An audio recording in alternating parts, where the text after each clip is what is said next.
ঢাকায় ব্যস্ত সময় পার করছেন ডোনাল্ড লু। দুদেশের সম্পর্কে আস্থা ফেরানোর প্রত্যাশা, র্যাব, শ্রম আইন ও মানবাধিকার ইস্যুতে উন্নয়নের তাগিদ। সাভারবাসীর আতঙ্ক, উপজেলা চেয়ারম্যান রাজীব 10 বছরে গড়েছেন হাজার কোটি টাকার সম্পদ, দ্রুত ব্যবস্থা নেওয়ার তাগিদ টিআইবির। এখনো অনিশ্চিত প্রায় 2000 মানুষের হজ যাত্রা, সৌদি সরকারের অসহযোগিতার অভিযোগ, এজেন্সির গাফিলতি দেখছেন ধর্মমন্ত্রী। ঐতিহাসিক ফারাক্কা লং মার্চ দিবস আজ, চুক্তির মধ্যে আটকা পানি ন্যায্য হিস্যা, চুক্তি নবায়ন ও বাস্তবায়নে চাপ তৈরির পরামর্শ। এবং শিশুদের জ্বর, নিউমোনিয়া, ডায়রিয়ার মতো সমস্যা বাড়ছে, খোলা খাবার, ঠান্ডা পানিকে দুষছেন বিশেষজ্ঞরা, বাড়তি যত্নের পরামর্শ। দেখছিলেন শিরোনাম সংবাদ সকালে, সঙ্গে আছি আমি লিনিয়া আফরোজ। এবারে বিস্তারিত। ঢাকা ওয়াশিংটন সম্পর্কে পেছনে নয়, সামনের দিকে তাকাতে চায় যুক্তরাষ্ট্র। ঢাকা সফরের দ্বিতীয় দিন দুপুরে পররাষ্ট্রমন্ত্রী ডক্টর হাসান মাহমুদের সঙ্গে বৈঠক শেষে কথা বলেন মার্কিন সহকারী পররাষ্ট্রমন্ত্রী ডোনাল্ড লু। অবশ্য র্যাব, শ্রমনীতি ও মানবাধিকারের মতো বিষয়ে বাংলাদেশের তেমন কোনো অগ্রগতি হয়নি বলেও জানান তিনি। পরে পররাষ্ট্রমন্ত্রী জানান, র্যাবের নিষেধাজ্ঞা তুলে নেওয়া সময় সাপেক্ষ বিষয়। আরও জানাচ্ছেন ফখরুল ইসলাম। সফরের দ্বিতীয় দিন দুপুরে পররাষ্ট্র মন্ত্রণালয়ে আসেন মার্কিন সহকারী পররাষ্ট্রমন্ত্রী ডোনাল্ড লু। বৈঠক শেষে মুখোমুখি হন সাংবাদিকদের। বলেন, অবাধ সুষ্ঠু নির্বাচন নিয়ে ঢাকা ওয়াশিংটনের সম্পর্কের মধ্যে টেনশন তৈরি হয়েছিল, এখন সময় হয়েছে দুদেশের মধ্যে আস্থা ফিরিয়ে আনার। The United States worked very hard to promote free, fair and non-violent elections here, and it caused some tensions. This is common in our relationship. We want to look forward and not look back. We want to find ways to strengthen our relationship. লু বলেন, দুর্নীতি বন্ধের পাশাপাশি জবাবদিহিতা নিশ্চিত করতে বাংলাদেশকে সহায়তা করতে চায় যুক্তরাষ্ট্র। র্যাব, শ্রম আইন ও মানবাধিকার ইস্যুতে তেমন কোনো অগ্রগতি লক্ষণীয় নয় বলে উল্লেখ করেন মার্কিন সহকারী মন্ত্রী। We have lots of hard issues. RAB sanctions. We have labor reforms. We have human rights and business climate reforms. But in order to work on the hard issues, we want to build up the cooperation we have on positive issues. We're talking about new investment. We're talking about the ability of more Bangladeshi students to study in the United States. And we're talking about how do we work together on clean energy. পরে পররাষ্ট্রমন্ত্রী doctor Hasan Mahmud সাংবাদিকদের বলেন, দুই দেশের সম্পর্ক এগিয়ে নিতে আলোচনা হয়েছে, র্যাবের নিষেধাজ্ঞা তুলে নেওয়ার বিষয়টি সময় সাপেক্ষ বলে জানান পররাষ্ট্রমন্ত্রী। US assistant secretary of state বাংলাদেশের সম্পর্ক উন্নয়নের লক্ষ্যেই তিনি সফরে এসেছেন এবং সেই লক্ষ্যেই আমাদের সমস্ত আলোচনা হয়েছে। র্যাবের কিছু ব্যক্তিবিশেষের উপর যে স্যাংশন হয়েছিল সেটি আমাদের সম্পর্কের ক্ষেত্রে প্রভাব তো ফেলেছিল, তো এটি উগ্র হলে কিন্তু সেটি নিয়ে আমাদের ফরেন অফিসের সাথে আলোচনা হয়েছে যে সেটি দীর্ঘ প্রক্রিয়ার মাধ্যমে সেটি হয়েছিল, সেই উইথড্রয়ালের প্রক্রিয়াটাও একটু লম্বা। জিএসপি সুবিধা নতুনভাবে শুরু হলে বাংলাদেশকে তা দিতে চায় যুক্তরাষ্ট্র, এমন কথাও জানান পররাষ্ট্রমন্ত্রী ডক্টর হাসান মাহমুদ। তারা জিএসপি ফ্যাসিলিটি বাংলাদেশকে আবার দিতে চায়। ফখরুল ইসলাম, দেশ টিভি, ঢাকা। পশ্চিমা বিশ্ব এখনো খুশি না, তারা সবার সাথে সম্পর্ক রাখে ও অবাধ নির্বাচনের পক্ষে আছে, এমন মন্তব্য করেছেন বিএনপির মহাসচিব মির্জা ফখরুল ইসলাম আলমগীর। বিকেলে গুলশান কার্যালয়ে লিয়াজো কমিটির বৈঠক শেষে তিনি কথা বলেন, জানান, পশ্চিমারা সামরিক শাসকদের সাথেও সম্পর্ক রাখে, তবে তারা দেশের জনগণের চাওয়া পাওয়ার পক্ষে। বর্তমান সরকার ক্ষমতায় টিকে থাকতে নানা অপকৌশল করছে জানিয়ে বিএনপির মহাসচিব বলেন, দেশে একদলীয় শাসন চলছে, কিন্তু জনগণ চায় নির্দলীয় নিরপেক্ষ সরকারের অধীনে নির্বাচন। আমরা যেটা দেখেছি আপনার সেটা হচ্ছে যে তারা একটা অবাধ, সুষ্ঠু, নিরপেক্ষ নির্বাচনের পক্ষে কথা বলেছেন। এটা তারা এখন অব্যাহত রেখেছেন। তাদের যে হিউম্যান রাইটস রিপোর্ট যেটা বেরিয়েছে আপনার, এই রিপোর্টে তো বাংলাদেশে আপনারা যা বলেন না তার অনেক বেশি তারা এই রিপোর্টগুলোতে বলেছেন, এবং এখানে প্রমাণিত হয় যে তারা এতটুকু খুশি না, এই বাংলাদেশের বর্তমান অবস্থার পরিস্থিতি তারা এতটুকু খুশি না। তারা তো আপনি জানেন যে কোনো দেশের তাদের কূটনৈতিক সম্পর্কটাকে অব্যাহত রাখতে হয় সবাইকে, এবং সেই জন্য তারা সেটাকে অব্যাহত রাখেন ডেভেলপমেন্টের কাছ থেকে, এমনকি সামরিক শাসকদের সঙ্গেও তাদেরকে সেই সম্পর্ক রাখতে হয়। আজকে বাংলাদেশের যে অবস্থাটা, সেই অবস্থার প্রেক্ষিতে তারা তাদের দেশের প্রয়োজনে যেটা উপকারী মনে করছেন সেটা করছেন, তা কিন্তু বাংলাদেশের জনগণের বিরুদ্ধে গিয়ে করছেন না। এর কথা আমাদের মনে রাখতে হবে। উপজেলা চেয়ারম্যান হয়ে 10 বছরে কয়েক হাজার কোটি টাকার মালিক, ছাত্রনেতা থেকে ভয়ঙ্কর ক্যাডার। এরপর রাজনীতিক বনে যান মঞ্জুরুল আলম রাজীব। জমি দখল, চাঁদাবাজিতে 2 দশকের ত্রাসে সাভারবাসীর কাছে দুর্ধর্ষ আতঙ্ক। উপজেলা নির্বাচনে ভয়ে মঞ্জুরুল আলম রাজীবের সামনে প্রতিদ্বন্দ্বিতার সাহস দেখান না কেউই। টিনের ঘর থেকে রাজ প্যালেস, রাজমহলের মালিক। শূন্য থেকে পাহাড় সম অর্থ সম্পদের রাজীব সাভারের অঘোষিত সম্রাট। রাজীব ও তার পরিবারের অবৈধ সম্পদ অর্জনের অনুসন্ধানে ধারাবাহিকের আজ থাকছে প্রথম পর্ব। সজীব রহমানের ছবিতে অনুসন্ধান করেছেন ফখরুল ইসলাম। মঞ্জুরুল আলম রাজীব সাভার উপজেলায় 2 বারের বিনা প্রতিদ্বন্দ্বিতায় চেয়ারম্যান। স্থানীয় ছাত্রনেতা থেকে রাজনীতির ছত্রছায়ায় অর্জিত রাজমহল, রাজ প্যালেস, অর্ধশতাধিক বাড়ি, ফ্ল্যাট, 100 একরের বেশি সম্পত্তি আর বিলাসী শান শওকতে যেন রূপকথার রাজা। দাপট আর ত্রাসে সাভারের অঘোষিত সম্রাট।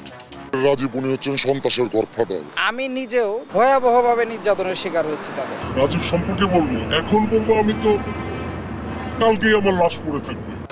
16 বছর আগেও মঞ্জুরুল আলম রাজীবের 3 ভাইয়ের পরিবারের মাথা গোঁজার একমাত্র ঠাঁই ছিল হেমায়েতপুরে 16% এই ঝরাজীর্ণ বাড়ি।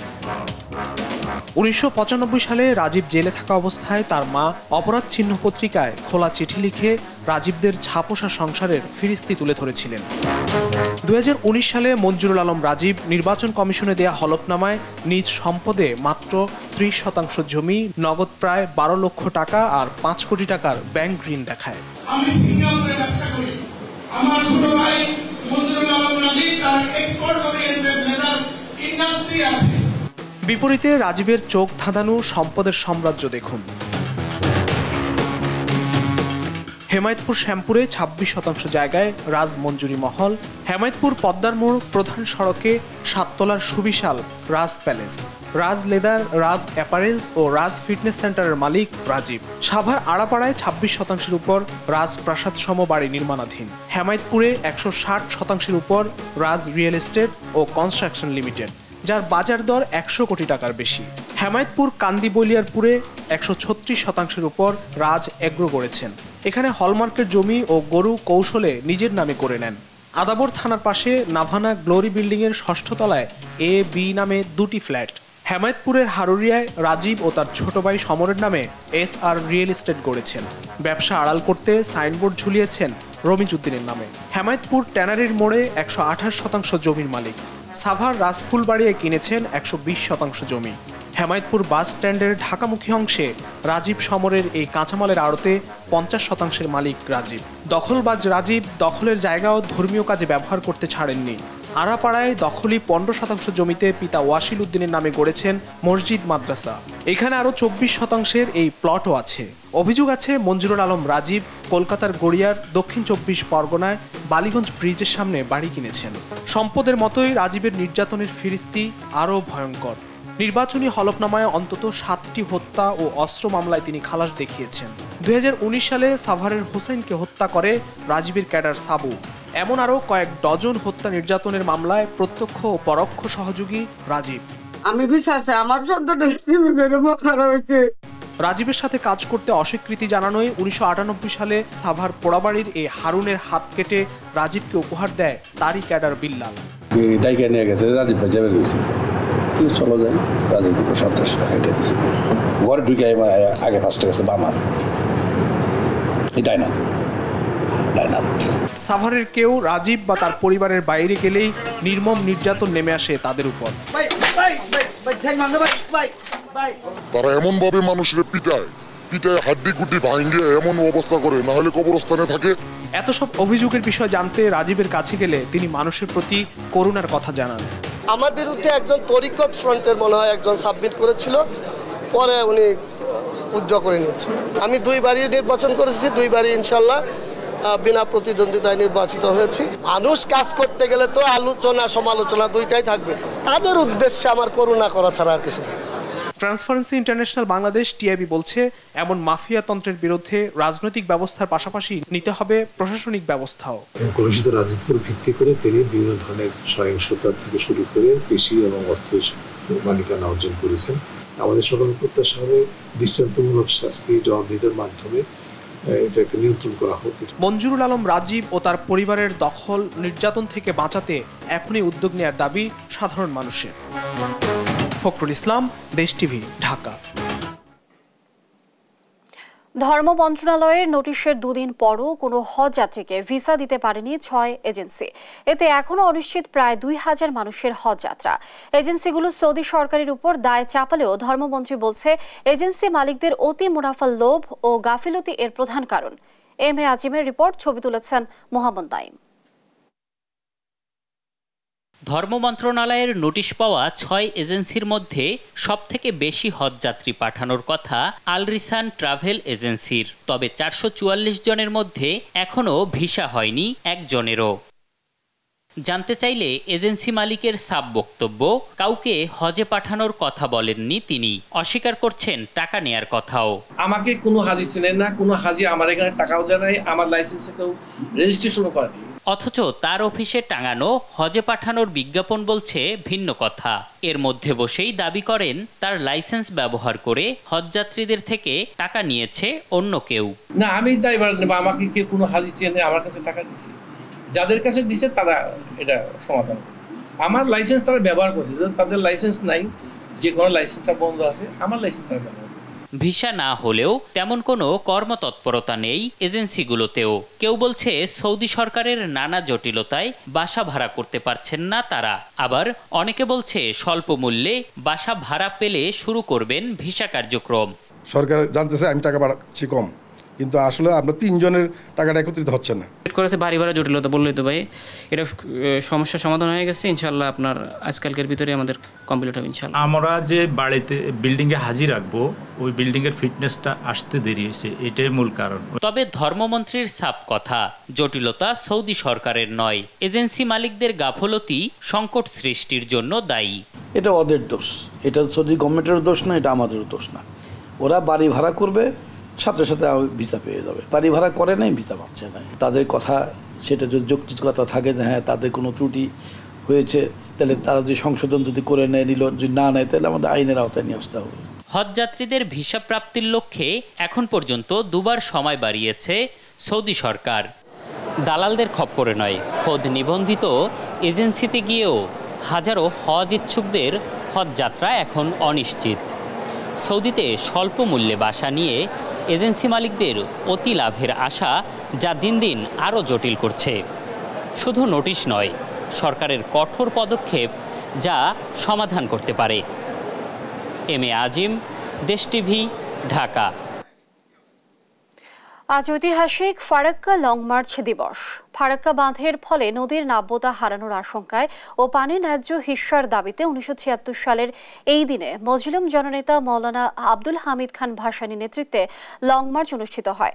পানির ন্যায্য হিস্যা পেতে বিভিন্ন সময় সমঝোতা আর চুক্তি হলেও পরিস্থিতি বদলায়নি। এখনো চুক্তি আর পানির হিস্যা রাজনীতির উপজীব্য। তারেক রহমানকে সঙ্গে নিয়ে কাজী সাহেদের প্রতিবেদন। কখনো খরা, কখনো বন্যা, সঙ্গে নদী ভাঙনের দুর্ভোগ। ফারাক্কা বাঁধের কারণে এমন পরিস্থিতি রাজশাহী ও চাঁপাইনবাবগঞ্জে। 1975 সালে এ বাঁধ চালু করে ভারত। প্রতিবাদে পরের বছর 16 মে মজলুম জননেতা মাওলানা আব্দুল হামিদ খান ভাসানীর নেতৃত্বে রাজশাহী থেকে শুরু হয় লং মার্চ, যা চাঁপাইনবাবগঞ্জের কানসাটে গিয়ে শেষ হয়। বাঁধ নির্মাণের আগে পরে পানি বন্টনে বেশ কিছু সমঝোতা ও চুক্তি হলেও বদলায়নি চিত্র, বরং গতিপথ বদলে বিভিন্ন চ্যানেলে বিভক্ত হয়ে গেছে পদ্মা। মহানন্দা, পাগলা ও পুনর্ভবা শুকিয়ে যাচ্ছে। জন এলাকাগুলো আছে এগুলো প্রায় শুষ্ক থাকে। আমাদের নদী মেন স্টিম দিয়ে পানিটা চলে যায়, এই পানিটা আমরা আটকে রাখতে পারতেছি না। যদি আমরা গ্যাঞ্জেস ব্যারেজ যদি করি আমরা, তাহলে এই পানিটা আমরা আটকে রাখতে পারবো এবং এই শুষ্ক মৌসুমে এই পদ্মার যে দুই পারে যে লোকজন আছে তারা হয়তো এই পানিটা ব্যবহার করতে পারবে। পদ্মা নদীর ডাউনের অংশগুলো যেমন চাঁপাইনবাবগঞ্জ, রাজশাহী এবং যে নাটোর, এই এলাকায় যে ফারাক্কার প্রভাবে যে চরগুলো মানে বৃদ্ধি পাচ্ছে এবং যে নদীর নাব্যতার উপর প্রভাব ফেলছে, সেই বিষয়গুলো যাতে নজরে আসে এবং সেটার জন্য যে প্রতিকারমূলক ব্যবস্থা গ্রহণ করা হয়।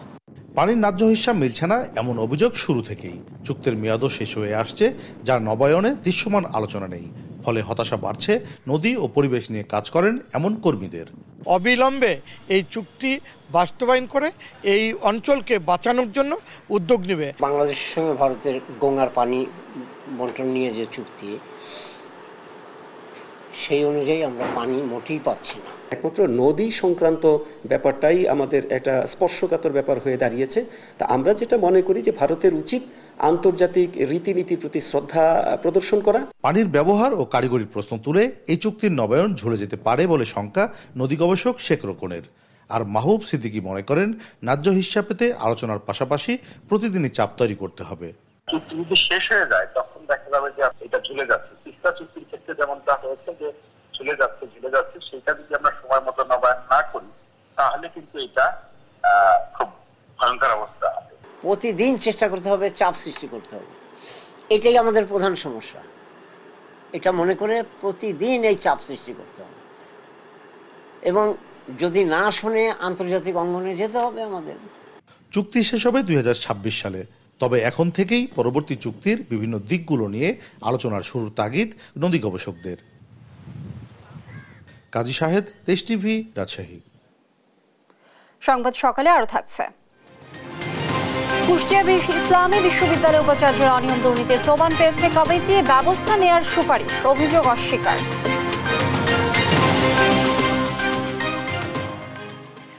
ঘন ঘন আবহাওয়া পরিবর্তনে জ্বর, নিউমোনিয়া, ডায়রিয়ার মতো রোগে আক্রান্ত হচ্ছে শিশুরা। হাসপাতালে বাড়ছে রোগীর সংখ্যা। প্রতি বছরই আবহাওয়া পরিবর্তনের সময় এ প্রবণতা দেখা দিলেও এবার হার অনেকটাই বেশি। তীব্র গরমে অনিয়ন্ত্রিত পানি ও তরল খাবার গ্রহণে বড় কারণ বলছেন বিশেষজ্ঞরা। বিস্তারিত হাসান মাহমুদের রিপোর্টে। শিশু ওয়ার্ডের বাইরে অস্থায়ী বেডে চিকিৎসা দেওয়া হচ্ছে রাজধানীর মুগদা হাসপাতালে। 60 শয্যার ওয়ার্ডটিতে রোগী ভর্তি প্রায় 200-র কাছাকাছি। জ্বর, নিউমোনিয়া, ডায়রিয়ার মতো রোগে আক্রান্ত হচ্ছে শিশুরা। দীর্ঘমেয়াদী জ্বরে বাড়ছে ইনফেকশনের ঝুঁকি। জ্বর হয়েছিল, আজকে ভর্তি করছি 4 দিন, জ্বর আসছিল 10 দিন আগে। পর জ্বর আসে, এই কারণে ডাক্তার কাছে নিয়ে আসার পরে ওনারা দিছে, পরীক্ষা দিছে কয়েকটা, ওগুলো করছি। করার পরে ধরা পড়ছে যে প্রস্রাবে ইনফেকশন আছে, রক্তের সমস্যা আছে। 9 দিন ধরে এই জ্বর, রক্ত পরীক্ষা করছি 2 বার। আজকে ডাক্তার দেখাইতে আসছি, পরে ডাক্তার কইলো যে এই ভর্তি করেন। বছর জুড়ে কিছু রোগী থাকলেও গেল 2 সপ্তাহ ধরে বেড়েছে রোগী ভর্তি। খোলা খাবার, ঠান্ডা পানি পান করায় বাড়ছে সব রোগের প্রকোপ। কিটের জন্য কিছু সমস্যা, যেমন জ্বর, নিউমোনিয়া। কারণ আপনি জানেন শিশুদের বডির ডিফেন্স মেকানিজমটা খুবই দুর্বল থাকে। ওরা কিন্তু খুব দ্রুত এই অস্বাভাবিক আচরণটাকে অ্যাডজাস্ট করতে পারে না। তার ফলে অনেক বাচ্চা নিউমোনিয়া নিয়ে আসছে, অনেক বাচ্চা কাশি নিয়ে আসছে, অনেক বাচ্চা খিঁচুনি নিয়ে আসছে, আর অনেক বাচ্চা ডায়রিয়া, বমি, পাতলা পায়খানা নিয়েও আসছে। তো আমরা একটা বড় অংশ দেখছি স্কুল গোয়িং যে বেবিগুলো এসছে, এরা মূলত তীব্র পিপাসার কারণে ওরা বিভিন্ন রকম ফ্লুইড ইউজ করছে, যার ফলে এদের ফুড পয়জনিং হয়েছে। আবহাওয়া পরিবর্তনের সময়গুলোতে শিশুদের প্রতি বাড়তি সতর্কতার পরামর্শ দিচ্ছেন বিশেষজ্ঞরা। গরমের সময় বাচ্চাটাকে যথাসম্ভব একটু ঠান্ডা জায়গায় রাখার চেষ্টা করেন। অতিরিক্ত ঘাম হয় যেহেতু, অতএব পানি এবং তরল জাতীয় খাদ্য একটু বেশি করে খাওয়ান। যত পানি যাতে না খায়। বাইরে থেকে শরবত, বাইরে থেকে বিভিন্ন ধরনের যে জুস আছে, এগুলি যাতে মায়েরা না দেন। জুস যদি দিতে হয় ঘরের ভিতরে দেন, ঘরে তৈরি দেন। আর শুধুমাত্র চিনি, যে যখন আপনার খুব ঘাম হচ্ছে, চিনির শরবত যেটা, আপনি এটা না দিয়ে এটাকে যদি আপনি একটু লবণ ওটাতে একটু অ্যাড করা যেতে পারে। 3 দিনের বেশি জ্বর, ডায়রিয়া দেখা দিলে দ্রুত চিকিৎসকের কাছে যাওয়ার পরামর্শ দিয়েছেন বিশেষজ্ঞরা। হাসান মাহমুদ, দেশ টিভি, ঢাকা। প্রতিনিয়ত বাড়ছে নিত্য প্রয়োজনীয় পণ্যের দাম, এতে অস্বস্তি বাড়ছে ক্রেতাদের মাঝে। এ নিয়ে বিস্তারিত জানাতে নারায়ণগঞ্জ থেকে সরাসরি যুক্ত হচ্ছেন সহকর্মী বিলাল হোসেন। বিলাল, সবজির বাজার দর কেমন দেখছেন? বাজারে এসে কি বলছেন ক্রেতারা?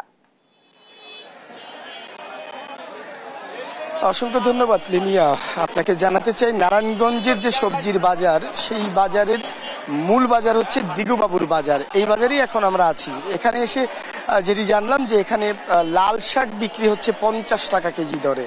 ঠিক এমন প্রায় প্রতিটি পণ্যই আসলে যে সবজিগুলো রয়েছে সেগুলোর দাম কিন্তু ঊর্ধ্বমুখী। এখানে যে বিক্রেতারা যে বিষয়গুলো বলছেন যে তীব্র তাপদাহ, তার মধ্যে শিলাবৃষ্টি, এসব কারণে যে সবজি উৎপাদনের কথা, সেই পরিমাণ সবজি আসলে কৃষকের উৎপাদন হয়নি। ফলে বাজারে একটি ঘাটতি রয়েছে এবং ঘাটতি থাকার কারণে এই পণ্যগুলো যখন বাজার আসছে তখন কিন্তু একটি ঘাটতি সৃষ্টি হচ্ছে এবং দাম কিন্তু বাড়ছে। তো আমরা আপনাকে যদি একটু বাজারে দেখাই যে এখানে পটল বিক্রি হচ্ছে 50 টাকা এবং আলু বিক্রি হচ্ছে 44 টাকা। প্রতিটি পণ্য কিন্তু পাইকারি দরে বিক্রি হচ্ছে। এখান থেকে যখন খুচরা বাজারে যাচ্ছে তখন কিন্তু এই পণ্যটি আরও 5 থেকে 10 টাকা বেড়ে যাচ্ছে। তো এইভাবেই আসলে প্রায় প্রতিটি সবজির দামই এখন বাড়তি। এখানে টমেটো বিক্রি হচ্ছে 44 থেকে 45 টাকা। এছাড়া আজকে কাঁচামরিচ এই বাজারে বিক্রি হচ্ছে 130 টাকা কেজি দরে। তো এটি আসলে যারা নিম্ন মধ্যবিত্ত আর মানুষ রয়েছে তাদের একেবারে নাগালের বাইরে। আপনি জানেন যে নারায়ণগঞ্জে প্রচুর পোশাক কারখানা, এই পোশাক কারখানাতে যারা কাজ করেন তাদের যে বেতন, সেই বেতনের মধ্যে এই যে সবজির দাম বাড়তি দরে হলে তাদের জন্য কিন্তু অনেকটা কষ্টসাধ্য হয়ে যায়। তো আমরা একজন বিক্রেতার কাছ থেকে জানবো এখন এত দাম কেন সবজির। সবজি এত দাম কিন্তু খরা হইতেছে, খরার কারণে মনে করেন খুবই সব নষ্ট হইতেছে। সবজি নষ্ট হওয়ার কারণে মনে করেন আমদানি কম হইতেছে, আমদানি কমার কারণে জিনিসের দাম বেড়ে গেছে। শুনছিলেন যে একজন বিক্রেতা তিনি জানাচ্ছিলেন যে আসলে খরা, অনাবৃষ্টি এসব কারণে মূলত তাদের চাহিদার তুলনায় সবজি কম আসায় দাম বেশি। তো নারায়ণগঞ্জের বাজারে এখন বলা যায় ঊর্ধ্বমুখী সবজির বাজার এবং এটিকে নিয়ন্ত্রণ করার জন্য যাতে বাড়তি দর নিতে না পারে সেই জন্য ভোক্তা সংরক্ষণ অধিদপ্তরের মনিটরিংয়ের দাবি জানিয়েছেন নারায়ণগঞ্জবাসী। এই ছিল আমার কাছে লিনিয়া নারায়ণগঞ্জের আজকের সবজির বাজারের সবশেষ। বিল্লাল, অসংখ্য ধন্যবাদ আপনাকে। দর্শক, বাজার পরিস্থিতির খবরাখবর জানাচ্ছিলেন সহকর্মী বিল্লাল। দর্শক, এবার আমরা চলে যাচ্ছি রাজবাড়ীতে। সেখানকার বাজার পরিস্থিতি জানাতে সরাসরি যুক্ত হচ্ছেন শফিকুল ইসলাম শামীম। শামীম, আমিষের বাজার তো অনেক চড়া, কি বলছেন এ বিষয়ে ক্রেতা বিক্রেতারা? ধন্যবাদ লিমি, আপনি যেমনটি বলছেন যে রাজবাড়ীতে মাছ এবং মাংসের যে বাজারটির কথা যদি বলি, তো এখানে মাছ এবং মাংসের বাজারটি প্রতিটি জিনিসই কিন্তু এটা ঊর্ধ্বগতি। তো আমি যদি এখানে দেখাতে চাচ্ছি যে মাছের আমদানিটা কম। এই বাজারে রাজবাড়ী জেলার যে বাজারটি রয়েছে এই বাজারে এই পদ্মা নদীর মাছটা বেশি পাওয়া যায়। সেই এই বাজারে যে মাছটি আছে এই বাজারে আজকে দেখা যাচ্ছে যে যে পরিমাণটা মাছ ওঠে সেই পরিমাণটা মাছটা পাওয়া যায় না। তবে ব্যবসায়ীদের সাথে আমরা কথা বলেছি, তারা জানিয়েছেন যে রাজবাড়ীর এই বাজারটি ভোর 5টা থেকে সকাল 7টা পর্যন্ত চলে। তো এখানে বিভিন্ন উপজেলার বা বিভিন্ন জেলার ব্যবসায়ীরা মাছ ক্রয় করতে এই জায়গাটা আসে, কারণ এখানে মাছের পদ্মা নদী মাছ হওয়ার কারণে এই যে জায়গার মানে রাজবাড়ী জেলার যে দৌলতদিয়া পদ্মা নদীর পারে মাছের বাজারটি আছে, এই মাছের চাহিদাটা বেশি, তুলনামূলক দামও বেশি। তবে আজকে এই মাছের চাহিদাটা বেশি থাকলেও মানে মাছ যে বাজারে তেমনটা মাছ দেখা যাচ্ছে না। তো পাশাপাশি যে মাংসের বাজারের কথা যদি বলি, মাংসের যে বাজারটি রয়েছে, মাংসের ব্যবসায়ীদের সাথে কথা বলেছে, তারা জানিয়েছে ঈদের সামনে করে মাংসের বাজারটাও বৃদ্ধি পাচ্ছে, কারণ এখন গরুর মাংসটি 750 টাকা কেজি দরে বিক্রি করছে এবং যে খাসির মাংস আছে সেই খাসির মাংসটি 1000 থেকে 1100 টাকা কেজি দরে বিক্রি করছে। আর তারা কিন্তু আরেকটি কথা বলছেন যে ঈদকে সামনে করে এই মাংসের বাজারটি কিন্তু আরো বৃদ্ধি পেতে পারে বলে তারা ধারণা করছেন। আর যে মাছের যে বাজারটি রয়েছে সেখানে কিন্তু হয়তো ঈদের আগে মাছের বাজারটা আরো একটু কমতে পারে। তবে ইলিশ মাছের যে পদ্মা নদীর যে ইলিশ মাছ রয়েছে সেই ইলিশ মাছের দামটি বৃদ্ধি পাবে বলে তারা জানিয়েছেন। সব মিলে বলা যায় যে রাজবাড়ী জেলার পদ্মা নদীর পারে যে মাছের বাজার রয়েছে সেই মাছের বাজারে মাছগুলি বেশি পাওয়া গেলে পদ্মা নদীর মাছের পেয়াগুলির দাম বেশি। তো এই ছিল রাজবাড়ী জেলার মাছের বাজারের মাছ এবং মাছের বাজারের সর্বশেষ সংবাদ। আমি চলে যাচ্ছি স্টুডিওতে। লিমিয়া। শামীম, ধন্যবাদ। দর্শক, বাজার পরিস্থিতির খবর জানছিলাম সহকর্মী শামীমের কাছ থেকে। দেশে আবারও চোখ রাঙাচ্ছে ডেঙ্গু। 24 ঘন্টায় আক্রান্ত হয়েছে 21 জন, আর প্রাণ গেছে 3 জনের। স্বাস্থ্য অধিদপ্তরের ডেঙ্গু বিষয়ক প্রতিবেদনে বলা হয়েছে বুধবার সকাল 8টা পর্যন্ত আগের 24 ঘন্টায় আক্রান্ত 21 জনের মধ্যে ঢাকার অধিবাসী 11 জন, আর মারা যাওয়া 3 জনই ঢাকা দক্ষিণ সিটির বাসিন্দা। চলতি বছর 15 মে পর্যন্ত ডেঙ্গু আক্রান্ত হয়েছেন 2645 জন, আর এই সময় মারা গেছে 32 জন। মিশরীয় উড়োজাহাজ লিজ নিয়ে রাষ্ট্রের ১,১৬৪ কোটি টাকার ক্ষতির মামলায় বিমানের সাবেক এমডি কেভিন জন স্টিল সহ ১৬ জনের বিরুদ্ধে আদালতে অভিযোগপত্র জমা দিয়েছে দুর্নীতি দমন কমিশন। অভিযোগপত্রে নতুন আসামি করা হয়েছে ৭ জনকে। চূড়ান্ত তদন্তে বাদ পড়েছেন এজাহারভুক্ত ১৪ আসামি। মহিউদ্দিন আহমেদের প্রতিবেদন। ২০১৪ সালে মিশর থেকে ২টি উড়োজাহাজ লিজ নিয়েছিল বিমান বাংলাদেশ। ৫ বছরের জন্য লিজ নেওয়া হলেও ১১ মাসের মাথায় 2টি উড়োজাহাজের ইঞ্জিন বিকল হয়ে পড়ে। সেই নষ্ট ইঞ্জিন সচল করতে আনা হয় আরও 4টি ইঞ্জিন। পরের ধাপের 4টি ইঞ্জিনও ব্যবহার করা যায়নি। অত্যন্ত উচ্চ মূল্যে ভাড়া নেওয়া সেই উড়োজাহাজ থেকে লাভের বদলে শত শত কোটি টাকা লোকসান দেখায় বিমান। মিশরীয় উড়োজাহাজ লিজ নিয়ে দুর্নীতির মাধ্যমে রাষ্ট্রের ১১৬৪ কোটি টাকার ক্ষতির অভিযোগ তদন্ত শুরু করে দুর্নীতি দমন কমিশন দুদক। ২০২৩ সালের ফেব্রুয়ারিতে 23 জনকে আসামি করে মামলা করে সংস্থাটি। মিশরীয় বিমান ক্রয় সংক্রান্ত একটি দুর্নীতির মামলায় দীর্ঘদিন অনুসন্ধান হয়। অনুসন্ধান শেষে দুর্নীতি দমন কমিশন তথ্যপত্রের ভিত্তিতে এজাহার দাখিল করে। দীর্ঘ তদন্ত শেষে তদন্ত কর্মকর্তা আনোয়ারুল হক আদালতে অভিযোগপত্র জমা দেন। এতে ১৬ জনকে অভিযুক্ত করা হয়েছে। এর মধ্যে বিমান বাংলাদেশের তৎকালীন ব্যবস্থাপনা পরিচালক বিদেশি নাগরিক কেভিন জন স্টিল সহ বিমানের ১৩ জনকে অন্তর্ভুক্ত করা হয়েছে। আসামিরা হলেন বিমানের মুদ্রণ ও প্রকাশনা বিভাগের মহাব্যবস্থাপক আব্দুর রহমান ফারুকি, ডিজিএম কামাল উদ্দিন আহমেদ, প্রধান প্রকৌশলী RM কায়সার জামান, captain Nazrul Islam Shamim, flight operation অধিদপ্তরের উপমহাব্যবস্থাপক জিয়া আহমেদ, কর্পোরেট প্ল্যানিং বিভাগের deputy general manager Azad Rahman. এছাড়া সিভিল এভিয়েশনের 3 কর্মকর্তাও রয়েছেন আসামির তালিকায়। আদালতে দুর্নীতি দমন কমিশন 16 জনের বিরুদ্ধে চার্জশিট দাখিল করেছেন এবং যাদের বিরুদ্ধে কিছু পাওয়া যায়নি, সম্ভবত 14 জন, তাদেরকে অব্যাহতি দেওয়া হয়েছে। আজকে দুর্নীতি দমন কমিশনের অনুমোদন নিয়ে আদালতে অভিযোগপত্র দাখিল করেছে। এখন পরবর্তী ধার্য তারিখ এটা আদালত সেটা দেখে তার সিদ্ধান্ত জানাবে। মামলার এজাহার এবং অভিযোগপত্রে কোথাও আসেনি বিমানের নীতি নির্ধারণী পর্যায়ের কর্মকর্তাদের নাম। মহিউদ্দিন আহমেদ, দেশ টিভি, ঢাকা। কুষ্টিয়া ইসলামী বিশ্ববিদ্যালয়ের উপাচার্যের বিরুদ্ধে নিয়োগ বাণিজ্যের অডিও ফাঁস, চলমান মেগা প্রকল্পে অনিয়ম, ব্যক্তিগত বাড়িতে বিশ্ববিদ্যালয়ের খরচে নিরাপত্তা প্রহরী নিয়োগের অভিযোগ উঠেছে। এরই মধ্যে এসব অভিযোগের প্রমাণ পেয়েছে বিশ্ববিদ্যালয় মঞ্জুরি কমিশন গঠিত তদন্ত কমিটি। তবে এসব অভিযোগ অস্বীকার করেন উপাচার্য আব্দুস সালাম। ইরফান রানার ক্যামেরায় কুষ্টিয়া থেকে নাহিদ হাসান তিতাসের রিপোর্ট। ২০২০ সালের সেপ্টেম্বরে কুষ্টিয়া ইসলামী বিশ্ববিদ্যালয়ে উপাচার্য হিসেবে যোগদান করেন ঢাকা বিশ্ববিদ্যালয়ের অবসরপ্রাপ্ত অধ্যাপক ডক্টর শেখ আব্দুস সালাম। তবে যোগদানের পর থেকে উপাচার্য আব্দুস সালামের বিরুদ্ধে আর্থিক অনিয়ম, নিয়োগ বাণিজ্য সহ নানা অনিয়ম ও দুর্নীতির অভিযোগ ওঠে। এরই প্রেক্ষিতে গেল বছরের ১ নভেম্বর বিশ্ববিদ্যালয় মঞ্জুরি কমিশন কর্তৃক ৩ সদস্যের একটি তদন্ত কমিটি গঠন করা হয়। তদন্তে উপাচার্যের অনিয়মের সত্যতাও পায় তদন্ত কমিটি। জানিয়ে বিশ্ববিদ্যালয়ের শিক্ষক শিক্ষার্থীদের মাঝে দেখা দিয়েছে মিশ্র প্রতিক্রিয়া।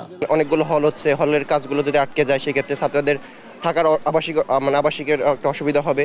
এছাড়াও আরও যেগুলো কাজগুলো আছে সেগুলো আটকে গেলে অবশ্যই আমরা অসুবিধার সম্মুখীন হব বলে আমরা তো অবশ্যই বিব্রত বোধ করতেছি।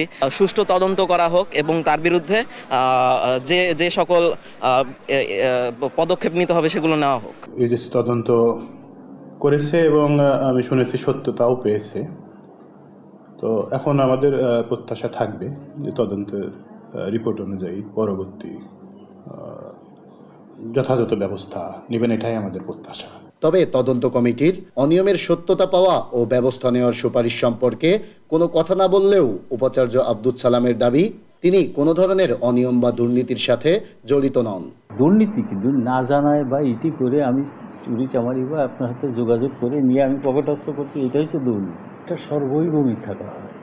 আর তদন্ত কার্যক্রম শেষে ব্যবস্থা নেওয়ার সুপারিশ সহ প্রতিবেদন মন্ত্রণালয়ে পাঠিয়েছে তদন্ত কমিটি। প্রতিবেদনে অনিয়ম যেগুলো দিচ্ছে সেগুলো আমরা we can never make any comments as a confidential inquiry officer. আমরা we can never make any comments. এইটা তো আমি রিপোর্ট জমা দিয়ে দিচ্ছি। আমি তো মিনিস্ট্রি কি করছে আই ডোন্ট বদার। এটা ministry not matter of ministry, আমার কিছু না। বিশ্ববিদ্যালয় প্রশাসনের সর্বোচ্চ পদধারীর বিরুদ্ধে এমন অনিয়ম ও দুর্নীতির অভিযোগ প্রশ্নবিদ্ধ করছে শিক্ষা ব্যবস্থাকে। তাই দ্রুত তদন্ত প্রতিবেদন অনুযায়ী ব্যবস্থা গ্রহণের দাবি শিক্ষক শিক্ষার্থীদের। নাহিদ হাসান তিতাস, দেশ টিভি, কুষ্টিয়া। সংবাদ সকালে আরো যা থাকছে।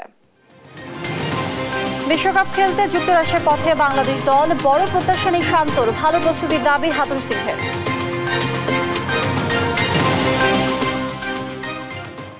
আইসিবি ইসলামী ব্যাংকে ফুরিয়ে গেছে টাকা, তাই আমানতদারদের নগদ টাকা দিতে পারছে না ব্যাংকটি।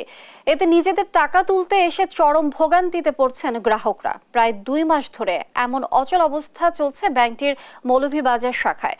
ব্যাংক কর্মকর্তারা বলছেন, নগদ টাকার সংকটে আমানতদারদের দাবি মেটাতে পারছেন না তারা। সহকর্মী সালে এলাহি কুটির তথ্যচিত্রে টুম্পা আফরোজের রিপোর্ট। প্রায় 8-10 লাখ টাকার মতো আমার টাকা আছে, কিন্তু এখন তারা আমার 10,000 টাকা দিতেও প্রস্তুত নাই। ওনারা আসলে বলে আজ না কাল, কাল না পরশু টাকা দিতে পারতেছে না, তাদের হেড অফিসের সমস্যা সমাধান হবে এই সেই বলতেছে আর কি। চরম অর্থ সংকটে আইসিবি ইসলামী ব্যাংক লিমিটেডের হেড অফিস থেকে পর্যাপ্ত অর্থ পাঠানো হচ্ছে না মৌলভীবাজার শাখায়। তাই এ ব্যাংকে টাকা রেখে মৌলভীবাজার শাখার অন্তত 8 শতাধিক গ্রাহক পড়েছেন চরম বিপাকে। নিজেদের আমানত তুলতে না পেরে কপালে এখন চিন্তার ভাঁজ তাদের। গত 2 মাস ধরে সর্বোচ্চ 10,000 টাকার বেশি উত্তোলন করতে পারছেন না গ্রাহকরা। কেউ ব্যবসায়িক কাজে, কারো চিকিৎসা, আবার কেউ বিয়ের জন্য টাকা তুলতে এসে ফিরছেন হতাশ হয়ে। এ নিয়ে তীব্র উৎকণ্ঠা দেখা দিয়েছে সাধারণ গ্রাহকদের মাঝে। হাজবেন্ড অসুস্থ, এরপরে আমার ছেলে ভার্সিটি পড়ে তার সেমিস্টারের পয়সা দিতাম, কিছুই পারতাম না। ব্যাংকে আমার পয়সা আছে, তারা আমার পয়সা দেন না। 15-16 লাখ টাকার মতন আজকে 3 মাস 3.5 মাস ধরিয়া আটরাইল তারা দেন না। প্রতি সপ্তাহে 10-20 হাজার টাকার উপরে তারা দিতেও পারে না। আমি চেক দিয়ে 2 দিন ব্যাংকে আইসি চেক নেওয়ার লাগি, চেক পাস হয় না। এমন পরিস্থিতিতে অনেকটা আত্মগোপনে ব্যাংকটির মৌলভীবাজারের শাখা ব্যবস্থাপক আসছেন না ব্যাংকে। অর্থ সংকটে কেন্দ্র থেকে ব্যাংকের এই শাখায় টাকা না ওঠানোয় গ্রাহকদের আমানতের দাবি মেটাতে গিয়ে চরম বিপাকে পড়তে হচ্ছে ব্যাংকটির কর্মকর্তাদেরও। বিষয়টি স্পষ্ট হয়ে ওঠে এ ব্যাংক কর্মকর্তার কথায়। গ্রাহকের টাকা দিতে পারতেছে না, প্রথম এই জিনিসটা আমাদেরও খারাপ লাগতেছে। তবে হেড অফিস থেকে যে বিষয়টা আমাদেরকে জানিয়েছে, এটা হচ্ছে সাময়িক প্রবলেম। হ্যাঁ, প্রবলেমটা থাকবে না, কিছুদিনের মধ্যে এই জিনিসটা সলভ হয়ে যাবে। ব্যাংকটির সহকারী ব্যবস্থাপক জানান, এমন পরিস্থিতিতে গ্রাহকদের দাবিকৃত পুরো টাকা না দিতে পারলেও মেটানো হচ্ছে কিছুটা। একটু সমস্যা হয়েছে, সব খুব তাড়াতাড়ি এটা সমাধান হয়ে যাবে। সাময়িক একটু অসুবিধা হচ্ছে, খুব তাড়াতাড়ি সমাধান হবে। অনিয়ম, খেলাপি ঋণ, নগদ টাকার অভাব সহ নানামুখী সংকটে আইসিবি ব্যাংক লিমিটেড দুর্বল ব্যাংক হিসেবে অন্য ব্যাংকের সাথে একীভূত হচ্ছে বলে জানা গেছে। নিউজ ডেস্ক, দেশ টিভি। আন্তর্জাতিক প্রসঙ্গ। গাজার উত্তরে হামাস ও ইসরায়েলি বাহিনীর তীব্র লড়াইয়ের খবর পাওয়া গেছে। উত্তরে জাবালিয়া শরণার্থী ক্যাম্পের বাড়িঘরে রীতিমতো তাণ্ডব চালাচ্ছে সেনারা।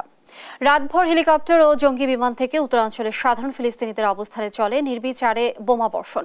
এতে জাবালিয়া শরণার্থী ক্যাম্পের মানবিক পরিস্থিতিতে চরমে পৌঁছেছে।